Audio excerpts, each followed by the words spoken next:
રાજ્યમાં છેલ્લા કેટલાક દિવસોથી વિદેશ શિક્ષકો જતા રહ્યા હોવાની જે ઘટના સામે આવી છે, જેને લઈને આજે છોટાઉદેપુર જિલ્લાના અલગ અલગ તાલુકામાં વાઇબ્સ ઓફ ઇન્ડિયા ગુજરાતી ન્યૂઝે ટીમને જે મુલાકાત લીધી હતી, જ્યાં ચોંકાવનારા દ્રશ્યો સામે આવ્યા હતા. છોટાઉદેપુર જિલ્લાના બોડેલી સંખેડા તાલુકામાં જે શિક્ષકો વિદેશ જતા રહ્યા છે તે બાબતે આપણી સાથે વાત કરવા માટે જિલ્લા પ્રાથમિક શિક્ષણ અધિકારી જોડાયા છે. સર, જે શિક્ષકો વિદેશ જતા રહ્યા છે, આપના તરફથી શું કાર્યવાહી કરવામાં આવી? જે અમારા ઓફિસના સૂત્રો અનુસાર અમે 15મી જુલાઈના રોજ આ તમામ 7 શિક્ષકો જે 1 વર્ષ કરતાં વધુ સમયથી સતત ગેરહાજર છે, શાળામાં એમની હાજરી નથી, તેવા શિક્ષકો સામે અમે નોટિસ ઇસ્યુ કરી છે, એમનો ખુલાસો માગ્યો છે અને છેલ્લી તક અમે આપી છે. હવે પછી તેમનો ખુલાસો આપશે અથવા નહીં આપે તો પણ અમે છેલ્લી તક અનુસાર એમની સામે એમની નોકરીની સમાપ્તિ સુધીની કાર્યવાહી અમે હાથ ધરવાના છીએ.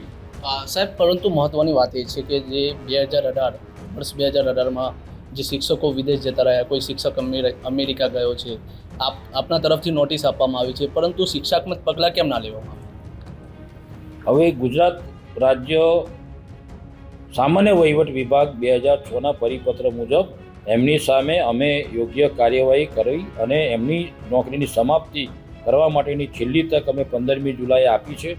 જેમણે ખુલાસો અથવા તો રાજીનામું મંજૂર કરેલ નથી, તેના આગામી સમયમાં એ કાર્યવાહી મુજબ અમે કાર્યવાહી કરવા માટે બંધાયેલા છીએ.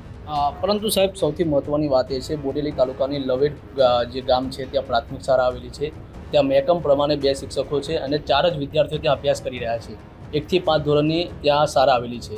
ત્યારે આ જે પ્રાથમિક શાળામાં જે 2 શિક્ષકો હતા, 4 વિદ્યાર્થીઓ અભ્યાસ કરી રહ્યા છે, 1 શિક્ષક વિદેશ જતો રહ્યો છે, પરંતુ જ્યાં શિક્ષકોની ઘટ છે ત્યાં શિક્ષકો મૂકવામાં નથી આવતા અને જે મહેકમ પ્રમાણે ત્યાં મૂકવામાં આવે 4 વિદ્યાર્થીઓને 2 શિક્ષક અભ્યાસ કરાવી રહ્યા હતા.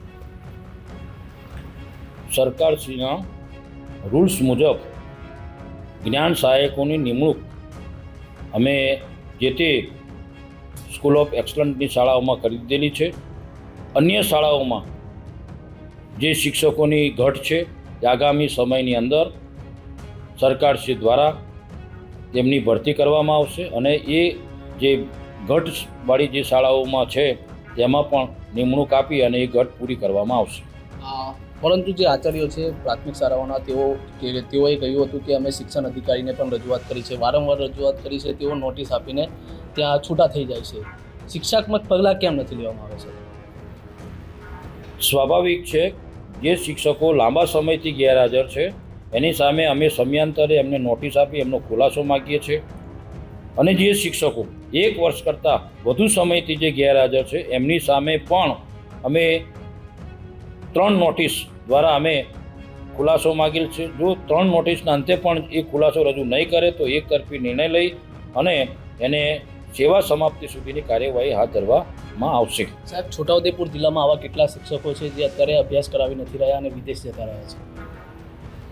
વિદેશ બાબતમાં આપણને જાણકારી નથી, પણ ઓલરેડી જે 1 વર્ષ કરતાં વધુ સમયથી જે ગેરહાજર શિક્ષકો છે એવા 7 શિક્ષકોના નામ આપણી જોડે આવેલા છે. 7માંથી 2 શિક્ષકોના રાજીનામા મંજૂર કરવા માટેની ફાઇલ ચાલી રહી છે. એમાંથી 1 શિક્ષકનું રાજીનામું મંજૂર થઈ ગયેલું છે, 1 શિક્ષકે રાજીનામું આપેલું છે. બાકીના 5 શિક્ષકો સામે અમે જે ગુજરાત વહીવટી જે 2006ના પત્ર અનુસાર અમે યોગ્ય કાર્યવાહી કરી અને એની નોકરી સમાપ્તિ સુધીની કાર્યવાહી હાથ ધરીશું. તો આ હતા છોટાઉદેપુર જિલ્લા પ્રાથમિક શિક્ષણ અધિકારી જસવંતસિંહ પરમાર. તેઓએ આપણી સાથે વાત કરી છે.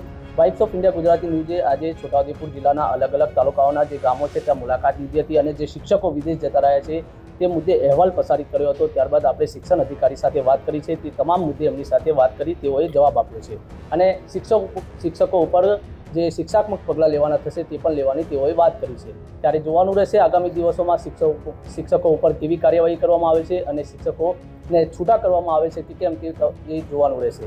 Rehan Patel, vibes of India Gujarati news, Chhota Udepur.